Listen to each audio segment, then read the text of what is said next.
অনশন মঞ্চে অসুস্থ মতুয়ারা। অনশন মঞ্চে অসুস্থ হয়ে পড়েছেন বেশ কয়েকজন। অনশন মঞ্চে অসুস্থ হয়ে পড়েছেন মতুয়ারা, এমনটাই জানতে পারা যাচ্ছে। আমরা দেখেছি ইতিমধ্যেই বেশ কয়েকদিন এই অনশনেই কেটেছে এই কয়েকজনের, এবং সেই কারণেই মূলত অসুস্থ হয়ে পড়েছেন তারা। মতুয়া ভক্ত বেশ কয়েকজন তারা অসুস্থ হয়ে পড়েছেন, এবং তাদের যে দাবি, মূলত নাগরিকত্বের দাবিতে তারা এই অনশন চালিয়ে যাচ্ছেন। নিঃশর্ত নাগরিকত্বের দাবিতে ঠাকুরনগরে এই অনশন চালাচ্ছেন তারা। অসুস্থ মতুয়াকে চাপড়া গ্রামীণ হাসপাতালে নিয়ে যাওয়া হয়েছে বলেই জানতে পারা যাচ্ছে। দেওয়া হচ্ছে একই সঙ্গে প্রাথমিক চিকিৎসাও। নিঃশর্ত নাগরিকত্বের দাবিতেই তারা অনশন চালাচ্ছেন।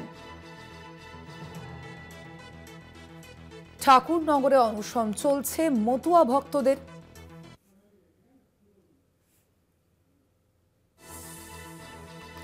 দেবাশিস মণ্ডল প্রতিনিধি রয়েছেন ফোন লাইনে। দেবাশিস, যে অসুস্থ হয়েছেন তার শারীরিক পরিস্থিতি এই মুহূর্তে কেমন? দেখো স্বর্ণালী, আমি তোমাকে বলি যে আজকে যে ঠাকুরনগর ঠাকুরবাড়িতে যে অনশন চলছে সেটা পঞ্চম দিনে পড়েছে। এই পঞ্চম দিনে আজকে সকালে যখন মানে যে প্রতিদিন নিয়ম করে চিকিৎসক দল তারা আসেন, যে তিনি শারীরিক পরীক্ষা করেন, সেই মতো ওরাও আসেন। তখন নিতাই মণ্ডল, যার বাড়ি নদিয়া জেলার রানাঘাটে বাড়ি, ইনি হঠাৎ অসুস্থ বোধ করেন।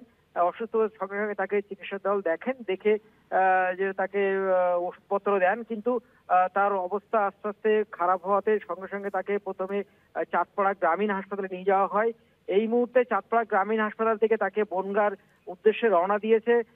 তবে যেটা তোমাকে বলি, যেটা ডাক্তার মানে হাসপাতাল থেকে জানা গেছে, তার অবস্থা কিন্তু খুব ভালো নয়।